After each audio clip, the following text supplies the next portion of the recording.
আজান দেওয়ার বিষয়। আজান দেওয়ার বিষয়, এই বিষয়ে বেশ কিছু বিদাত আছে। যে বিদাতটি আছে সেই বিদাতের কথাই বলি। আমাদের দেশে অধিকাংশ মানুষ আজান দেয়, বাঙালি সমাজে চিৎকার করে আজান দেয়, বাড়ির বাইরে গোটা গ্রাম যাতে শুনতে পায়। কথা ঠিক না? গোটা গ্রাম শুনতে পাবে, হ্যাঁ অমুকের বাড়ির ছেলে মেয়ে হয়েছে, আজান হচ্ছে। হ্যাঁ, ছেলে হলে আবার এই আর এক বিদাত। একটা তো শুনলেন যে চিৎকার করে গোটা গ্রামকে জানাইলো চিৎকার করে আজান, এই আজান নেই, আজান আছে কানে।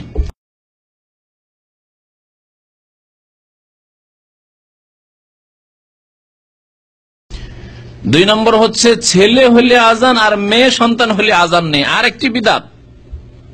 আরেকটি বিদাত, এই আজান সম্পর্কে শোনেন, আজান দেওয়া সুন্নত, বাকি একামতের হাদিস জাল সহি নয়, সুতরাং একামত নয়। কারণ যেটা খুব প্রসিদ্ধ আছে আমাদের সমাজে যে এক কানে আজান আর এক কানে একামত, এই একামতের হাদিস সহি নয়। এই বিষয়ে কয়েকটি হাদিস রয়েছে। আবু রাফে রাদিয়াল্লাহু তাআলা আনহু এক সাহাবী বর্ণনা করেছেন, রাআইতু রাসূলুল্লাহ সাল্লাল্লাহু আলাইহি ওয়াসাল্লাম, আমি রাসূলুল্লাহ সাল্লাল্লাহু আলাইহি ওয়াসাল্লামকে দেখেছি আযানা ফি উযনিল হাসান বিন আলী, আলীর ছেলে হাসানের যখন জন্ম হইল, কার পেট থেকে? ফাতেমা রাদিয়াল্লাহু তাআলা আনহা থেকে, নবী সাল্লাল্লাহু আলাইহি ওয়াসাল্লামের প্রিয় নাতি, বড় নাতি হাসান।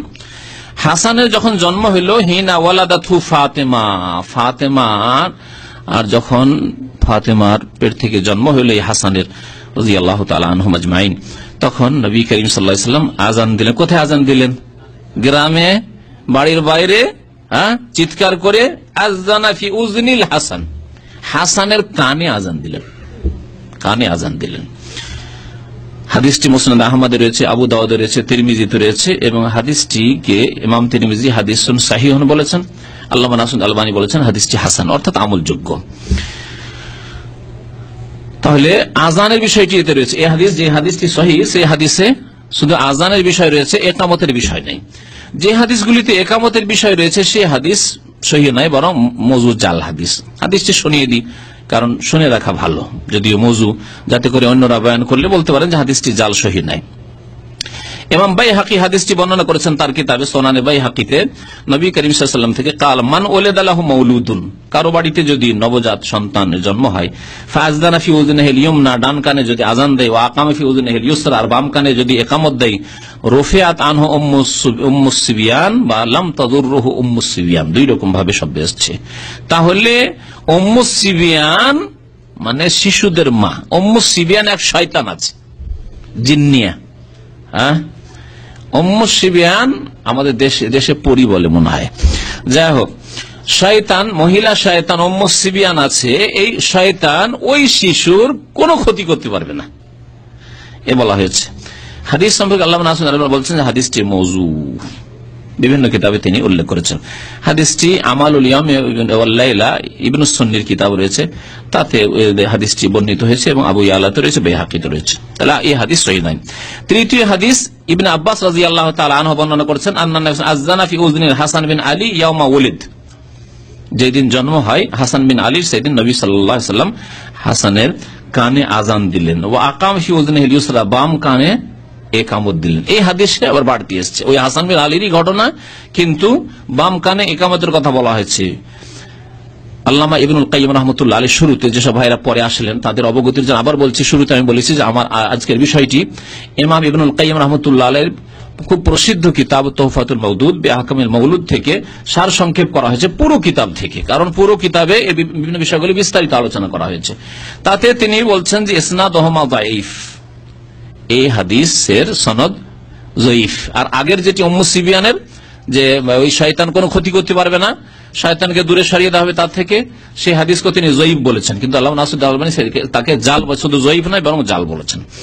হাদিস যাই হোক, এটি বাইহাকি শুআবুল ঈমানে বর্ণনা করেছেন, অত্যন্ত দুর্বল হাদিস। সুতরাং একামত সম্পর্কে, এই যে তিনটি হাদিস শোনালাম, একামত সম্পর্কে যে দুটি হাদিসের মধ্যে রয়েছে কোনটি সহিহ নয়, বরং মওযু অথবা অত্যন্ত জয়ীফ, দুর্বল।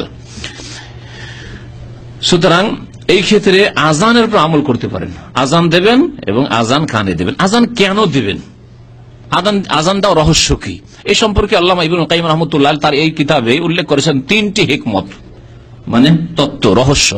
আজান দেওয়ার ফায়দা কি? নবজাত শিশু জন্ম হইল, ছেলে হোক অথবা মেয়ে হোক, ছেলে সন্তান হোক আর মেয়ে সন্তান হোক, কানে আজান দেবেন। এই আজানের হিকমত কি বলছেন আল্লাহ ভালো জানে। তবে প্রথম হিকমত এই হতে পারে যে যাতে করে দুনিয়াতে আসার পরে প্রথম কথা কি শোনে? আল্লাহর নাম, আল্লাহু আকবার যেন শোনে, আশহাদু আল্লা ইলাহা ইল্লাল্লাহ যেন শোনে, আল্লাহ সবচাইতে বড় এই কথা শোনে, এবং সাক্ষী দিচ্ছে আল্লাহ ছাড়া কেউ আমার মাবুদ নেই, একমাত্র মাবুদ সত্য মাবুদ আল্লাহ পাক। আমি সাক্ষী দিচ্ছি আমার রাসূল একমাত্র মুহাম্মদ সাল্লাল্লাহু আলাইহি ওয়াসাল্লাম। হাইয়া আলাস সালাহ, নামাজের জন্য এসো, এই কথা যেন শুনে রাখে। হাইয়া আলাল ফালাহ, এতেই মুক্তি রয়েছে। এসব কথা যে আজানের কালেমা, এগুলি যেন কানে পৌঁছে যায়। এই হচ্ছে এক হিকমত, যাতে আল্লাহ পাক রব্বুল, যদিও তার স্মরণ থাকবে না কিন্তু এর তাসির রয়েছে। ইবনে কাইয়িম রাহমাতুল্লাহি আলাইহি উল্লেখ করছেন যে এই যে ভালো শব্দগুলি, দুনিয়ার কথা, দুনিয়ার মিউজিক, দুনিয়ার গান বাজনা, দুনিয়ার গল্প ইত্যাদির আওয়াজ ওই বাচ্চার শিশুর কানে যাওয়ার আগে আল্লাহর নাম, আল্লাহ পাকের যে তাকবীর, আল্লাহ পাকের যে শাহাদাত, তৌহিদের শাহাদাত, রিসালাতের শাহাদাত, এগুলি কথা যদি পৌঁছে তো এর অবশ্যই তাসির হবে। এটি ওই রকমই যেমন কারো যখন মৃত্যুর মুহূর্ত আসে তখন কি করার হুকুম আছে? হ্যাঁ, তালকিন করা বলে, মানে স্মরণ করিয়ে দেওয়া। স্মরণ করিয়ে দেওয়া সম্পর্কে ওলামারা দুটি মত পোষণ করেছে। একটি হচ্ছে তার পাশে শুধু পড়তে থাকা, লা ইলাহা ইল্লাল্লাহ, আশহাদু আল্লা ইলাহা ইল্লাল্লাহ, আশহাদু আল্লা ইলাহা ইল্লাল্লাহ, লা ইলাহা ইল্লাল্লাহ, এইভাবে পড়তে থাকা, তাকে বিরক্ত না করা, শুধু পড়তে থাকা। আর কোন ওলামা বলছেন না, বলবেন মাঝে মাঝে বলবেন, যদি হুঁশ থাকে বলবেন যে একবার পড়েন লা ইলাহা ইল্লাল্লাহ, বলুন আশহাদু আল্লা ইলাহা ইল্লাল্লাহ ওয়া আশহাদু আন্না মুহাম্মাদান রাসূলুল্লাহ, তালকিন করা। তাহলে দুনিয়া থেকে যখন বেরিয়ে চলে যাচ্ছে, বিদায় নিচ্ছে, আখিরাতের দিকে পাড়ি দিচ্ছে, তখনও আল্লাহর তাওহীদের কথা তার কানে পৌঁছাতে বলা হয়েছে। ঠিক তেমনি দুনিয়াতে যখন পৌঁছিল প্রথম, তখনও তার কানে আল্লাহু আকবার, আশহাদু আল্লা ইলাহা ইল্লাল্লাহ, আশহাদু আন্না মুহাম্মাদুর রাসূলুল্লাহ পৌঁছে দাও, তাকে তালকিন করে দাও যে তোমাকে দুনিয়াতে আল্লাহ পাঠিয়েছেন, সৃষ্টি করেছেন, ওয়া মা খালাকতুল জিন্না ওয়াল ইনসা ইল্লা লিয়াবুদুন, তোমাকে সৃষ্টি করেছেন আল্লাহ পাক রব্বুল আলামিন পেট ভরার জন্য না, আর যৌন চাহিদা পূরণ করার জন্য না। এই দুই উদ্দেশ্য নয়, বরং বড় মহৎ উদ্দেশ্য নিয়ে আল্লাহ পাক সৃষ্টি করেছেন। আল্লাহ পাকের ইবাদত বন্দেগী করবে, তুমি আল্লাহর একত্বে বিশ্বাসী হবে, রেসালাতে বিশ্বাসী হবে। যখন আল্লাহর রাসূলের রেসালাতে বিশ্বাসী হবে, তখন কোরআনে কারীমে বিশ্বাসী হবে, তখন কোরআনী জীবন গড়ে তুলবে, 5 ওয়াক্ত নামাজ পড়বে, হাইয়া আলাস সালাহ, তাতেই তুমি মুক্তি পাবে, হাইয়া আলাল ফালাহ, ফালাহার মুক্তি হাসিল হবে। এই কথাগুলির তালকিন করে দেওয়া। 2 নম্বর হিকমত হচ্ছে যে সেই সময় শয়তান হতে পারে গুমরাহ করার চেষ্টা করতে পারে, সুতরাং শয়তানকে চান্স না দিয়ে তার আগেই শয়তানের আওয়াজ, শয়তানের বাজনা, বাদ্য এসব পৌঁছার আগে যাতে করে আল্লাহর নাম তার কানে পৌঁছে যায়, এই একটি হিকমত। 3য় হিকমত হচ্ছে যে এই পৃথিবীতে আসার সাথে সাথে আল্লাহু আকবার বলা, আশহাদু আল্লা ইলাহা ইল্লাল্লাহ বলা, আশহাদু আন্না মুহাম্মাদুর রাসূলুল্লাহ, এই আযানের কলিমাতগুলি বলা যেন ইসলামের দাওয়াত দেওয়া। ইসলামের দাওয়াত দেওয়া, যেমন একটা অমুসলিমকে পেলেন, একজন যদি আপনি সত্যিকার খাঁটি মুসলিম হন, তাহলে আপনাকে চিন্তা করা উচিত যে এই লোকটি অবস্থায় যদি মরে যায়, কুফরি শিরকের অবস্থায় মারা যায়, তাহলে সে চিরকাল জাহান্নামে চলে যাবে, সে আগুনে পড়তে যাচ্ছে। সুতরাং একে আমাকে আগুন থেকে উদ্ধার করার চেষ্টা করতে হবে, যেভাবে হোক না কেন ইসলামের দাওয়াত দেওয়ার চেষ্টা করতে হবে। একটি কিতাব দেওয়ার মাধ্যমে হোক, একটি ক্যাসেট সিডি দেওয়ার মাধ্যমে হোক, কথা বলার মতো শক্তি থাকলে কথা বলার, ইসলামের দাওয়াত দেওয়ার মাধ্যমে। ঠিক তেমনই এই ছেলে, নবজাত শিশু যখন পৃথিবীতে আগমন করছে, তখন তাকে যেন ইসলামের দাওয়াত দিলেন, আল্লাহু আকবার বলে, আশহাদু আল্লা ইলাহা ইল্লাল্লাহ বলে, আশহাদু আন্না মুহাম্মাদান রাসূলুল্লাহ বলে। শিশুদের ক্ষেত্রে আরেকটি সুন্নত হচ্ছে খেজুর চিবিয়ে, ভালো নেক মানুষ, সৎ মানুষ, পরেজগার মানুষ, সে আলেম হোক অথবা সাধারণ মানুষ, যদি হয় পরেজগার মানুষ হয়, দিনদার, হালাল খায়, হারাম খায় না, ভালো পরেজগার মানুষ হয়, তাহলে খেজুর নিয়ে, খেজুর চিবিয়ে মুখে দিয়ে দেওয়া ওই নবজাত শিশুর, ছেলে হোক আর মেয়ে হোক। এটিও নবী করিম সাল্লাল্লাহু আলাইহি ওয়াসাল্লামের সুন্নত। এই মর্মে বেশ কিছু হাদিস রয়েছে, বুখারী মুসলিম একটি হাদিস রয়েছে, আবু মুসা আশআরী রাদিয়াল্লাহু তাআলা আনহু বর্ণনা করেছেন যে ওয়ালাদ আলী গোলাম, আমার একটি ছেলে সন্তান জন্মায়, ফাতাইতু বিহি নবী সাল্লাল্লাহু আলাইহি ওয়াসাল্লাম, তাকে নিয়ে আসেন নবী সাল্লাল্লাহু আলাইহি ওয়াসাল্লামের কাছে, ফাসাম্মা ইব্রাহিম, নবী সাল্লাল্লাহু আলাইহি ওয়াসাল্লাম ওই ছেলের নাম ইব্রাহিম রাখলেন, ওয়া হান্নাকাহু বিতামারা, এবং একটি খেজুর চিবিয়ে তাকে তাহনিক করে দিলেন। খেজুর চিবিয়ে, একে আরবি ভাষায় তাহনিক করা বলা হয়, মানে ভিতরে মুখে শিশুর দিয়ে দেওয়া। ইমাম বুখারী রাহমাতুল্লাহ আলাইহি আরো একটু বাড়িয়েছেন হাদিসটিকে, যে এই হাদিসে আরো রয়েছে ওয়া দাআলাহু বিল বারাকা, নবী সাল্লাল্লাহু আলাইহি ওয়াসাল্লাম বরকতের দোয়া করলেন। আল্লাহ এই শিশুর জীবনে বরকত দান করো, আল্লাহ বারিক লাহুম। বা ছেলে বাবা শিশুর বাবা মায়ের জন্য দোয়া, আল্লাহ বারিক লাহুম ফিমা রাযাকতাহুম ওয়াগফির লাহুম ওয়ারহামহুম ইত্যাদি। ওয়া দাফা ইলে, তারপরে ছেলেটি দিয়ে দিলেন, করে নিয়ে নবী সাল্লাল্লাহু আলাইহি ওয়াসাল্লাম এই কাজ করলেন। তারপরে মুখে খেজুর দিলেন, দোয়া করলেন, তারপরে দিয়ে দিলেন। ওয়া কানা আকবারা ওয়ালাদ আবি মুসা, এই ছেলেটি ইব্রাহিম আবু মুসা আশআরীর বড় ছেলে ছিল। এক ছেলের জন্ম হইল। কাল আলী আবু তালহা বলল যে ইহফাজু হাত্তা তাতিয়া বিহিন নবী সাল্লাল্লাহু আলাইহি ওয়াসাল্লাম, চলে একে নিয়ে নবী সাল্লাল্লাহু আলাইহি ওয়াসাল্লাম ফাতা বিহিন নবী সাল্লাল্লাহু আলাইহি ওয়াসাল্লাম ওয়া আরসালাত মাহু বিতামারাত। যেমনই ছেলে ভূমিষ্ঠ হলো, নবী সাল্লাল্লাহু আলাইহি ওয়াসাল্লামের খিদমতে ছেলে পাঠিয়ে দিলেন, আর কয়েকটা খেজুরও সাথে নিয়ে গেলেন। ফাখাযাহু নবী সাল্লাল্লাহু আলাইহি ওয়াসাল্লাম, নবী সাল্লাল্লাহু আলাইহি ওয়াসাল্লাম কোলে নিলেন। তো নবী সাল্লাল্লাহু আলাইহি ওয়াসাল্লাম তাহলে সুন্নাত ছিল সাহাবীদের ছেলে মেয়ে নিয়ে আসা হলে কোলে নিতেন, এটাকে মানহানি মনে করতেন না। আজকালকার কোন বড় ব্যক্তিত্বের কথা চিন্তা করুন তো দেখি, আমাদের সমাজের বড় বড় আলেমদের কথা চিন্তা করুন তো দেখি, জানি না বিশেষ করে যারা ভণ্ডামিতে রয়েছে, পীরতন্ত্রে রয়েছে, তাদের কথা চিন্তা করুন তো। মুরিদকে তার পা পর্যন্ত পৌঁছিতে যায়, পায়ে চুমা দেবে সেই জন্য। কিন্তু নবী সাল্লাল্লাহু আলাইহি সাল্লামের আদর্শ দেখুন, কোলে নিলেন। তারপর মাহুসাই কিছু আছে, কালুর নাম তামারাত, কয়েকটা খেজুর নিচ্ছি, মানে খেজুর থাকলে চিবিয়ে দেবো, কিছু আছে খেজুর। ফাখাযাহান নবী সাফামাদাকা, খেজুর নিয়ে নবী সাল্লাল্লাহু আলাইহি ওয়াসাল্লাম চিবালেন। সুম্মা আখাযা মিন ফিহি, মুখ থেকে নিলেন। ফাজাআলাহা ফি ফিসসাবি, তারপরে ওই নবজাত শিশুর মুখে ওই খেজুর, চিবানো খেজুর দিয়ে হান্নাকাও বিহি দিয়ে তাহনিক করলেন। ওয়া সাম্মাহু আব্দুল্লাহ, এই ছেলেটির নাম আব্দুল্লাহ রাখলেন। তা নবী করিম সাল্লাল্লাহু আলাইহি ওয়াসাল্লাম এই নামগুলি রাখতেন, আব্দুল্লাহ নাম না হয় ইব্রাহিম নাম। আজকালকার জামানায় যদি বলি আব্দুল্লাহ রাখো, ও যে আব্দুল্লাহ তো ঘরে ঘরে। যদি বলি ইব্রাহিম, আরে ইব্রাহিম খুব পুরানা নাম, 5000 বছর আগের নাম। নতুন নাম চাই গোটা বাংলাদেশে যেন না থাকে, এমন নাম হয়তো পাকিস্তানে না থাকে, এমন নাম হয়তো গোটা ইন্ডিয়াতে না থাকে। এই হলো আমাদের ভারত, পাকিস্তান, বাংলাদেশি মুসলমানদের অধিকাংশ মানুষের অবস্থা। এমন এমন নামের কথা বলে যে, আর জিজ্ঞাসা করে আবার নাম চয়েস করে চলে এসছে, তর্জমা আছে, বল ভাই এত তর্জমা করতে পারবো না, কারণ এর নাম কোনো ভাষাই নয়, সুতরাং তর্জমা করা যাবে না। আসমা বিনতে আবি বকর, আরেকটি হাদিস শুনলেন তাহরিক সম্পর্কে। আসমা বিনতে আবি বকর, আবু বকর রাদিয়াল্লাহু তাআলা আনহু মেয়ে আসমা, তার একটি ছেলে জন্মেছিল, তার নাম আব্দুল্লাহ রেখেছেন নবী সাল্লাল্লাহু আলাইহি ওয়াসাল্লাম। এই প্রথম ছেলে মদিনায় জন্মায়, মদিনায় মুহাজিরিনদের প্রথম ছেলে জন্মায় আব্দুল্লাহ বিন জুবাইর রাদিয়াল্লাহু তাআলা আনহু। তাতে অত্যন্ত খুশি হন সাহাবায়ে কেরাম, মুহাজিরিন আনসার। কেন খুশি হন?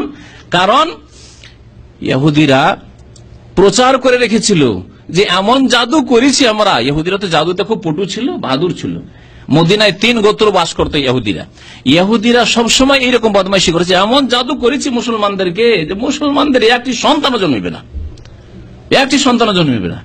আর আসার কয়েকদিন পরে বরং মদিনা পৌঁছিতে পারেননি, মসজিদে কোবার কাছেই ছিলেন আসমা রাদিয়াল্লাহু তাআলা আনহা, রাস্তাতে। তাহলে এখনো 3-4 কিলোমিটার বাকি আছে মসজিদ নবী পর্যন্ত আসতে, যেখানে নবী সাল্লাল্লাহু আলাইহি ওয়াসাল্লাম আবু আইয়ুব আনসারীর বাড়িতে আছেন। ওখানে মসজিদ কোবার কাছেই এই আব্দুল্লাহ বিন জুবাইরের জন্ম হয়ে যায়। ওই হাদিস আছে, ওয়াকানা আউওয়ালা মাউলুদিন ওয়ালিদা ফিল ইসলাম, ইসলামের প্রথম মদিনায় এই ছেলের জন্ম হয়। ফাফারিহু বিহি ফারহান শাদীদা, অত্যন্ত খুশি হয় মুসলমানরা। লিআন্নাহুম কিলা লাহুম, কারণ লোকেরা বলতে ইন্নাল ইয়াহুদা কাদ সাহারাতকুম, ইহুদিরা জাদু করে দিয়েছে, ফালা ইউলাদু লাকুম, মুসলমান তোমাদের ছেলে মেয়ে জন্মাবে না। এইরকম সংশয় থাকে, অনেকে এইরকম ভাবে ছেলে মেয়ে হচ্ছে না 4-5 বছর থেকে, তার মানে কোনো জাদু করে দিয়েছে হয়তো।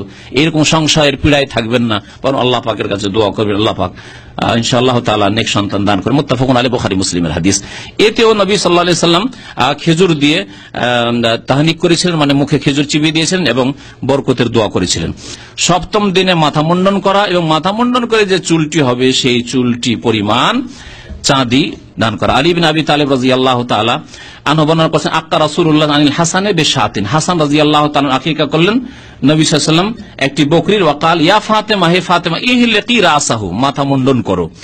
ওয়া তাসাদ্দাকি বিজানাতি শা'রিহি ফিদ্দাহ, এবং তার চুল পরিমাণ তুমি চাঁদি দান করে দাও। এ হচ্ছে সুন্নত, ফরজ নয়, তবে সচ্ছলতা থাকলে চুল পরিমাণ যে যতটা চুল হবে শিশুর, এবং এই চুলটাকে বলা হয়েছে যে আজা, মানে কষ্টদায়ক বস্তু অথবা নোংরা বস্তু, সুতরাং 7ম দিনে পরিষ্কার করা উচিত, মাথা মুন্ডন করা উচিত। ফাওয়াজানতুহু, বলছেন আমি ওজন করলাম চুল, ফাকানা ওয়াজনুহু দিরহামান আও বাযা দিরহাম, 1 দিরহাম অথবা 1 দিরহামের আরেকটু কমই ছিল ওজন। আল্লামা নাসিরুদ্দিন আলবানী হাদিসটিকে হাসান বলেছেন। তারপরে সপ্তম দিনে নাম রাখা, তার আগেও নাম রাখলে জায়েজ আছে, তবে সপ্তম দিনে নাম রাখতে হবে, এর চাইতে বিলম্ব করা যাবে না। আমর ইবনে শুআইব রাদিয়াল্লাহু তাআলা আনহু বর্ণনা করেছেন তার দাদা থেকে যে নবী সাল্লাল্লাহু আলাইহি ওয়াসাল্লাম আমারা বিতাসমিয়াতিল মাউলুদ ইয়াউমা সাবিহি, সপ্তম দিনে নবী সাল্লাল্লাহু আলাইহি ওয়াসাল্লাম নবজাত শিশুর নাম রাখতে বললেন। ওয়াদিল আযা আনহু, কষ্টদায়ক বস্তুকে দূর করতে বলেন, মানে মায়ের পেট থেকে যেসব চুল নিয়ে জন্ম হয়েছে সেগুলিকে মুন্ডন করতে বললেন। ওয়াল আকি, আকিকা করতে বললেন। তাহলে আকিকার বিষয় আসলো, সপ্তম দিনে নাম রাখার কথা আসলো এবং মাথা মুন্ডনের কথা আসলো। আর একটি বিষয় রয়েছে নাম রাখার ক্ষেত্রে, নাম সুন্দর দেখে রাখতে হবে। একটি হাদিসে রয়েছে, আবু দাউদে হাদিসটি রয়েছে যে তোমরা তোমাদের ইন্নাকুম তুদাউনা ইয়াউমাল কিয়ামাতি বিআসমাইকুম ওয়া আসমাই আবাইকুম, তোমাদেরকে কিয়ামতের দিনে ডাকা হবে তোমাদের নাম ধরে এবং তোমাদের বাবার নাম ধরে।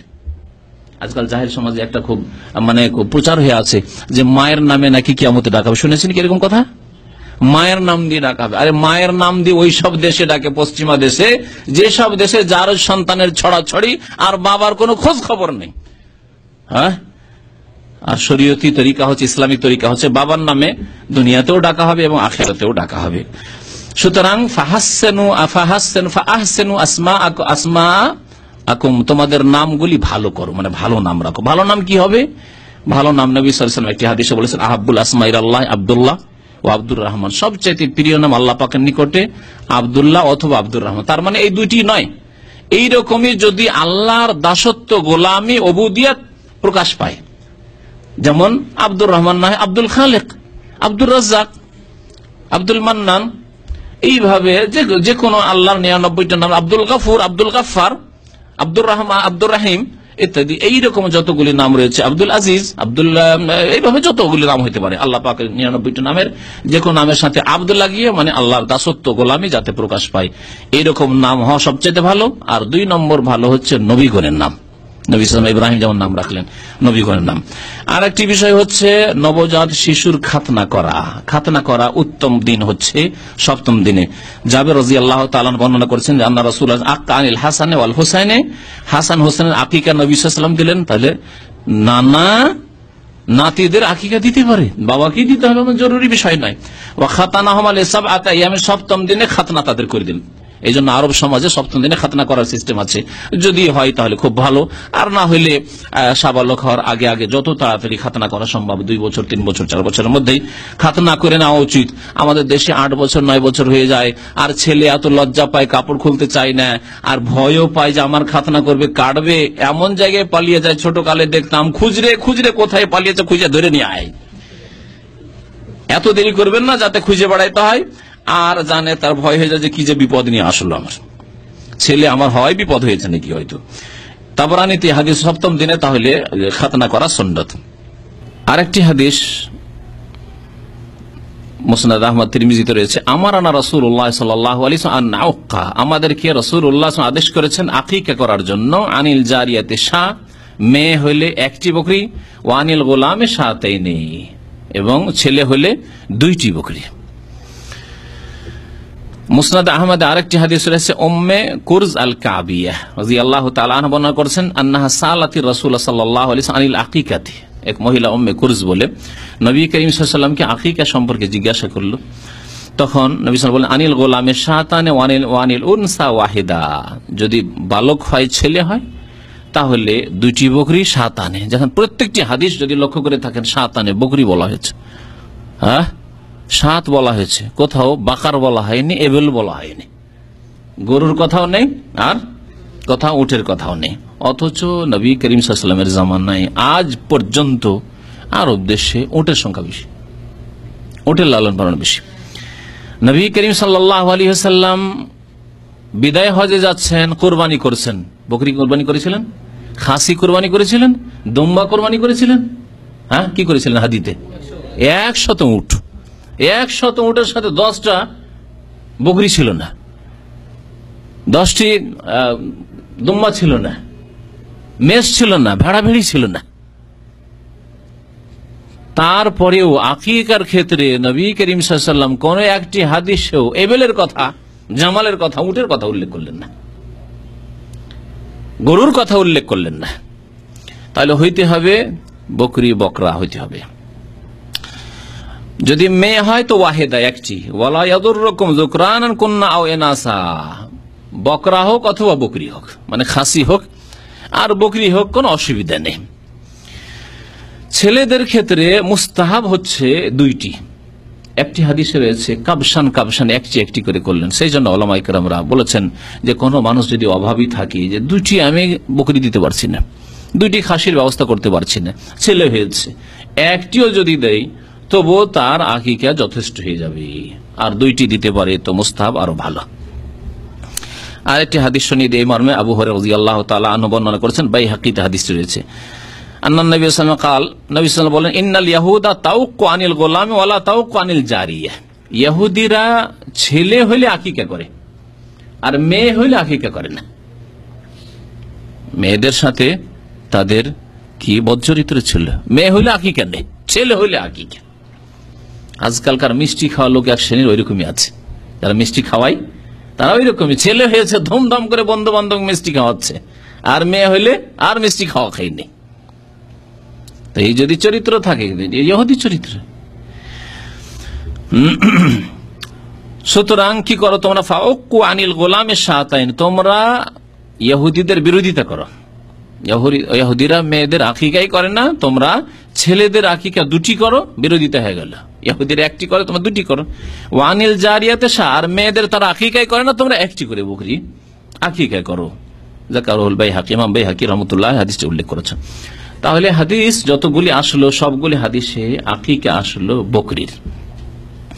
এখন আকিকার সময় কখন, এই বিষয়ে আমাদের সমাজে অধিকাংশ লোকে ভুল করে থাকে। এমন ভুল করে থাকে যে জেনে শুনেও ভুল করে, সময় জানে তারপর না, সময়ের আমল করবে না। ছেলে মেয়ে বড় হয়ে গেছে, 2, 4, 5টা হয়ে গেছে, একসাথে সবগুলিকে জমা করে একত্রিত করে এখন আকিকার দমদাম করছে। এসব আকিকা নাই, এইভাবে আকিকা হয় না, সুন্নতের খেলাফ। আগেই শুরুতে হাদিস শুনিয়েছি, মান আমিলা আমালান লাইসা আলাইহি আমরুনা ফাহুয়া রাদ্দুন। কোন ব্যক্তি যদি আমল করে আকিকা দিল কিন্তু নবী সাল্লাল্লাহু আলাইহি ওয়াসাল্লামের তরিকা অনুযায়ী না, তাহলে ফাহুয়া রাদ্দুন, তা প্রত্যাখ্যাত। কোন সময় আকিকা দেওয়া যাবে, হাদিস শোনার আগে ইমাম আহমদ রাহমাতুল্লাহ, হাদিস তো বেশ কিছু যেহেতু শোনানো হইল, আর তাতে একটি হাদিস এসেছে যেটি যাতে বলা হয়েছে তুযবাহু আনহু ইয়াউমুস সাবিহ, সপ্তম দিনে জবাই করা হবে, সপ্তম দিনে জবাই করা হবে। আর একটি হাদিস রয়েছে তাবরানি আল আউসাত, ইমাম তাবরানির 3টি কিতাব রয়েছে। তাবরানির একটি কিতাব হচ্ছে আল মুজামুল কবির, আরেকটি হচ্ছে মুজামুল আউসাত, আর আরেকটি কিতাব হচ্ছে আল মুজামুস সাগীর। আল মুজাম আল আউসাতে ইমাম তাবরানি রহমতুল্লাহ আলাইহি একটি হাদিস উল্লেখ করেছেন যে আকিকা জবাই করা হবে সপ্তম দিনে, আর যদি তা না হয় তো 14 দিনের দিনে, আর না হলে 21 দিনের দিনে। এই হাদিস উল্লেখ করেছেন আল্লামা নাসিরউদ্দিন আলবানী রহমতুল্লাহ আলাইহি, হাদিসটিকে সহিহুল জামিউস সগীরে সহিহ বলেছেন। তো এই হাদিসটি সহিহ। সুতরাং কোনো ব্যক্তির যদি অসুবিধা হয়, পারিবারিক অসুবিধা অথবা আর্থিক অসুবিধা অথবা আত্মীয় স্বজন হয়তো এই সময় এসে পৌঁছিতে পারছে না ইত্যাদি, 7 তারিখে না করে 14 তারিখ করলাম, স্ত্রীর দুর্বল হয়ে আছে, অসুস্থ হয়ে আছে, ঠিক আছে 14 দিনে আর একটু সুস্থ হয়ে যাক, বা 21 দিনে আর একটু সুস্থ হয়ে যাক, ইত্যাদি বিভিন্ন কারণে হইতে পারে।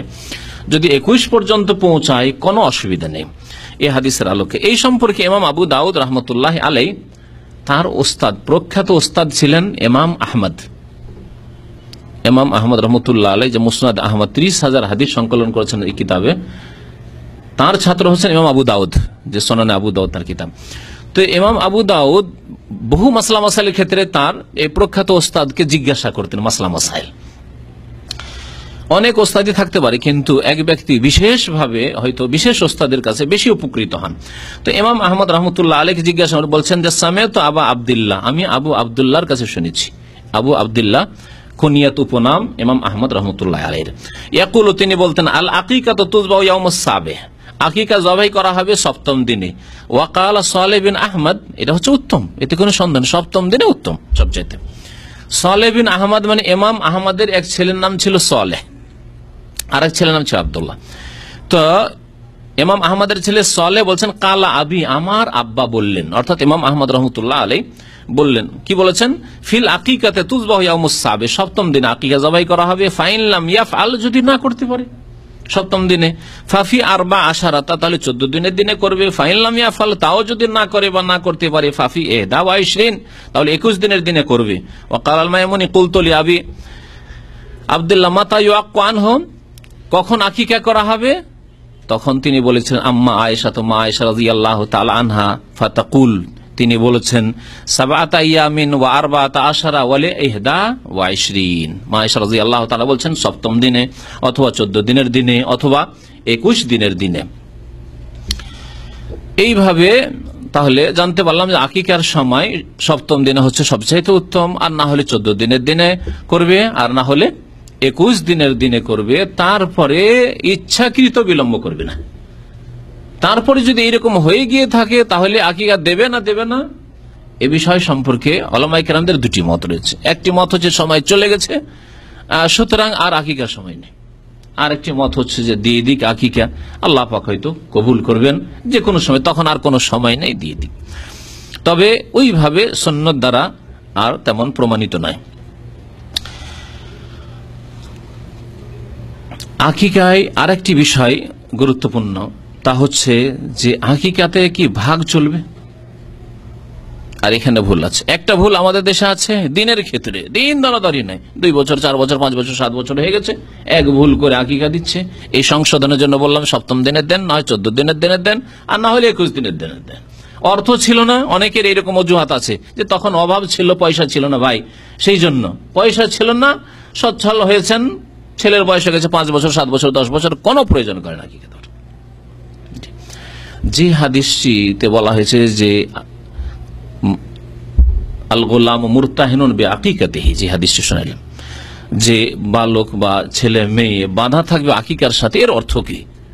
বাঁধা থাকবে, এর অর্থ কি? নবী সাল্লাল্লাহু আলাইহি ওয়াসাল্লাম বাঁধা থাকবে, এর একটি অর্থ উলামায়ে কেরামরা করেছেন যে ছেলে যদি নাবালক অবস্থায় আল্লাহ না করে ইন্তেকাল করে, তাহলে যে হাদিসে রয়েছে যে মাতা পিতার জন্য নাবালক ছেলে মেয়েরা সুপারিশ করে, সেই সুপারিশ বাবা মা পাবে না, বাধাপ্রাপ্ত হবে সুপারিশ থেকে। বাবা মায়ের জন্য সুপারিশ করতে পারে, কারণ এই ছেলে মেয়ের হক আদায় করেনি, বাল্য জীবনে যে হক ছিল আকিকা, সেই হক বাবা মা আদায় করেনি, একটি অর্থ।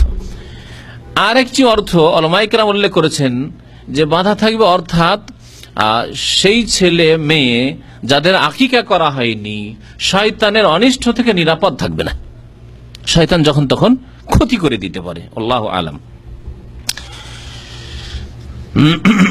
ইমাম ইবনুল কাইয়িম রাহমাতুল্লাহি আলাইহি তার প্রসিদ্ধ কিতাবের কথা গত আলোচনায় উল্লেখ করেছিলাম, তুহফাতুল মাউদুদ বিআহকামিল মাউলুদ, তাতে বিস্তারিত যত মাসলা মাসাইল রয়েছে নবজাত শিশু সম্পর্কীয় সবগুলি প্রায় উল্লেখ করেছেন। তাতে তিনি বলছেন ওয়ালা ইউজজিউর রাস ইল্লা আন রাস, একটি ছেলে বা মেয়ের পক্ষ থেকে গোটা একটি প্রাণ লাগবে, মানে জানোয়ার পশু লাগবে, ভাগ দিলে চলবে না, ভাগ দিলে একটি প্রাণ হইল না। হাযা মিম্মা তুখালিফু ফিহিল আকিকাতুল হাদি ওয়াল উযহিয়া, এই ক্ষেত্রে আকিকা হাদি এবং কুরবানি থেকে ভিন্ন। হাদি আর উযহিয়া, উযহিয়া কুরবানি, যেই কুরবানি সারা বিশ্বের যে কোনো জায়গায় হয় একে বলে উযহিয়া। এজন্য ঈদ, এই ঈদকে কি বলা হয়? ঈদুল আযহা, মানে কুরবানির ঈদ। আর আরেকটি হচ্ছে হাদি, অনেকেই পার্থক্য বুঝেন না। হাদি আবার কি? হাদির পশু আলাদা। হাদি হচ্ছে ওই কুরবানি যেই কুরবানি হাজিদের হজের সাথে সম্পর্কিত, হজে কিরান করেছে অথবা তামাত্তু করেছে, যার কারণে আল্লাহ পাক রব্বুল আলামিন কুরবানি করতে বলেছেন। তাহলে হাজি ছাড়া অন্যরা হাদি পেশ করতে পারেন না। হাদি হচ্ছে শুধু হাজি সাহেবের সাথে সম্পর্ক। এই জন্য আল্লাহ পাক রব্বুল কোরআনে কারীমে ইরশাদ করেছেন সূরা বাকারা, যেখানে হজের মাসলা মাসাইল আল্লাহ উল্লেখ করেছে, ফামান তামাত্তা বিল উমরাতি ইলাল হজ ফামাস্তাইসারা মিনাল হাদি। ফামান তামাত্তা বিল উমরাতি ইলাল হজ, যেই ব্যক্তি হজের সাথে উমরাও করলো, হজের সাথে উমরা করলো, এটি দুই ভাবে হইতে পারে। হজের তামাত্তু, প্রথম উমরা করে নিল সেপারেট, আর তারপরে 8 তারিখে ইহরাম বেঁধে আবার হজের নিয়ত করলো, কিন্তু হজের মৌসুমে তার উমরা হইল, হজের তামাত্তু। আগামী সপ্তাহে ইনশাআল্লাহ তাআলা হজ সম্পর্কে আলোচনা হবে। এই যে আগামী 2 সপ্তাহ রয়েছে, যেসব ভাইরা হজ করবেন তারা বিশেষ করে এই আলোচনায় আসবেন। আর শুক্রবার শুরু হয়ে গেছে, গত সপ্তাহ থেকে শুক্রবারের দিন জুমার পরে বিস্তারিত আলোচনা হয়। ফ্যামিলি দের জন্য এই মঙ্গলবার, আগামী যে 2-3টি মঙ্গলবার আরো বাকি আছে ঈদের আগে বা হজের আগে, তাতে ইনশাআল্লাহ তাআলা বিস্তারিত হজ সম্পর্কে আলোচনা হবে। তো বলছিলাম যে আল্লাহ পাক রব্বুল আলামিন ইরশাদ করছেন, যেই ব্যক্তি হজ্জে তামাত্তু করলো, মানে হজের সাথে উমরাও করলো, আলাদা করে করলো, যাকে হজ্জে তামাত্তু বলা হয়, অথবা একসাথে মিকাত থেকে নিয়ত করে নিল হজ এবং উমরা একসাথে, আর মধ্যখানে হালাল হলো না, যাকে হজে কেরান বলা হয়। কিন্তু উমরা হজ দুটো একসাথে নিয়ত করলো, হজের মৌসুমে উমরাও সেরে নিল একসাথে। উভয় অবস্থায় হজ্জে কেরান করুক অথবা হজ্জে তামাত্তু করুক, আল্লাহ পাক কি বলছেন, ফামাস্তাইসারা মিনাল হাদি, যথাসাধ্য হাদি জবাই করবে, হাদির কুরবানি করবে। এই হাদি যথাসাধ্য আল্লাহ পাক বলেছেন, আপনার সাধ্যে আছে উট, উট করেন কমের পক্ষে 1 ভাগ, আর যদি গোটা একটা করেন, আর না হলে গরু করেন, আর না হলে আপনি ছাগল করেন, ভেড়া করেন ইত্যাদি, গৃহপালিত যে পশু রয়েছে। ফামাস্তাইসারা মিনাল হাদি, যদি না পারে তাহলে আল্লাহ পাক বলেছেন যে 10টি রোজা রাখবে, 3টি রোজা হজে রেখে আসবে, আর ওয়াসাবাতিন ইযা রাজাতুম, ফিরে এসে 7টি রোজা রাখবে। এই ক্ষেত্রে হাদির কুরবানি মানে হাজিদের কুরবানি আর এমনি কুরবানি, সারা বিশ্বের মুসলিমদের কুরবানি, এই কুরবানি থেকে ভিন্ন হচ্ছে আকিকার হুকুম। আকিকাতে কি হইতে হবে, একটি প্রাণ হইতে হবে, মেয়ে হলে একটি, আর ছেলে হইলে পারলে 2টি, আর না পারলে কমপক্ষে 1টি। পক্ষান্তরে হাদির ক্ষেত্রে আর উযহিয়া কুরবানির ক্ষেত্রে 1টি জরুরি নয়, বরং একটি গরুতে 7 জন অংশ নিতে পারে, একটি উটে 7 জন অংশ নিতে পারে। যদিও 10 জনের একটি হাদিস রয়েছে, আপনাদের জানিয়ে দিই, না হলে আবার যখন হাদিস পেয়ে যাবেন তিরমিজিতে, যে 7টি তো শুনেছিলাম, কিন্তু 7টিরও হাদিস রয়েছে। উটের ক্ষেত্রে উত্তম হচ্ছে 7টি অংশ নেওয়া, তবে ওই হাদিসগুলো আমল করে যদি 10 জন অংশ নেই উঠে, তো এইরকম হাদিস রয়েছে এবং হাদিস সহিহ তিরমিজিতে রয়েছে। ইমাম ইবনে কাইয়িম রাহমাতুল্লাহ বলেন, লাম্মা কানাত হাযিহি যাবিহাতু জারিয়াতান মাজরা ফিদাইল মাউলুদ কানাল মাশরু ফিহি দামান কামিলা। বলছেন যে এই যে আকিকা যে জবাই করছেন, এই আকিকা যেন আপনি আপনার ছেলে বা মেয়ের পক্ষ থেকে আপনি ফিদিয়া, মুক্তিপণ, যাকে বলা হয় ফিদিয়া, মুক্তিপণ পেশ করছেন, শয়তানের অনিষ্ট থেকে হেফাজতে রাখবো। ফিদিয়া হিসাবে যখন পেশ করছেন, তাহলে কি লাগবে, দামান, পূর্ণাঙ্গ দাম লাগবে, মানে একটি প্রাণ লাগবে। লিতাকুনা নাফসুন ফিদাউ নাফসিন, একটি প্রাণ একটি প্রাণের বিনিময় হয়, বদলে হয়। আপনার একটি ছেলে আছে, কমপক্ষে একটি মেয়ে ভূমিষ্ঠ হয়েছে, সুতরাং কমের পক্ষে একটি জানোয়ার যাতে জবাই করা হয়। ওয়াইদান ফালাউ সাহহা ফিহাল ইশতিরাক লামা হাসালাল মাকসুদ মিন ইরাকাতিদ দামানিল ওয়ালাদ, যদি এইভাবে ভাগে আকিকা হইতো তাহলে আসল উদ্দেশ্য পূরণ হচ্ছে না, মানে প্রাণ মুক্ত করা প্রাণ দিয়ে হচ্ছে না। একটি গরু করলেন আর 7টার নাম, তাহলে একটা গরুকে একটা ছেলে বা একটা মেয়ের সামনে রাখতে পারেন, ওর বিনিময় রাখতে পারেন, আর বাকিদের জন্য গোস্তের ভাগ দিলেন। এই কথাই বলছেন ইমাম ইবনে কাইয়িম রাহমাতুল্লাহ আলাইহি, বলছেন যে ফাইন ইরাকাতাদ দাম তাকাও আন ওয়াহিদিন, এই যে রক্ত প্রবাহিত করলেন একটি পশুর, গরু অথবা উট, একটি ছেলের পক্ষ থেকে বা মেয়ের পক্ষ থেকে হইল, ওয়াইয়াহসুলু লিবাকিল আওলাদ ইখরাজুল লাহম ফাকাত, আর বাকি যে আরো যে 6টি ছেলের পক্ষ থেকে দিয়েছেন বা মেয়ের পক্ষ থেকে দিয়েছেন, তাদের বিনিময়ে গোশত দিলেন যেন আপনি। ওয়াল মাকসুদ নাফসুল ইরাকা আনিল ওয়ালাদ, এই উদ্দেশ্য নয় গোশত দেওয়া, উদ্দেশ্য হচ্ছে রক্ত প্রবাহিত করা, এক ছেলের পক্ষ থেকে একটি জীবের রক্ত প্রবাহিত করা, সুতরাং গোটা একটি হইতে হবে। ওয়াহাযাল মানা বিআইনি হুয়া আল্লাযী লাহাযাহু মান মানা আল ইশতিরাক ফিল হাদি ওয়াল উযহিয়া ওয়ালাকিন সুন্নাতু রাসূলিল্লাহ আহাqqu আউলা। এখানে আরেকটি ইখতিলাফের দিকে ইঙ্গিত করেছেন। অল্প কিছু আলেম আছে যারা বলেছে যে না, এতে কুরবানি তো ভাগ চলবে না, যদি এই কথা ঠিক নয়। আর তারা বলেছে না, কুরবানি যখন দিচ্ছে গোটা গোটা দাও, কিন্তু ঠিক না। নবী করিম সাল্লাল্লাহু আলাইহি ওয়াসাল্লাম যেহেতু কুরবানিতে ভাগ নিতে বলেছেন সাহাবায়ে কেরামদের, সুতরাং কুরবানিতে ভাগ চলবে। হাদি তো এরকমই, হাজি সাহেবরা ভাগ নিতে পারবেন। ওয়াশরিয়া ফিল আকিকাতি আনিল গোলামে দামাইন মুস্তাকিল্লাইনি, যদি ছেলের জন্ম হয় তাহলে 2টি রক্তপণ লাগবে, 2টি প্রাণ লাগবে। লা ইয়াকুমু মাকামাহুমা জাজুরুন ওয়ালা বাকারাতুন, তার স্থলাভিষিক্ত হতে পারবে না, না উট না গরু, গরু দিয়ে হবে না, উট দিয়ে হবে না। আল্লাহু আলাম। ইমাম ইবনুল কাইয়িম রাহমাতুল্লাহ আলাইহি বলছেন আল্লাহ ভালো জানেন, তবে এটি হচ্ছে সহিহ।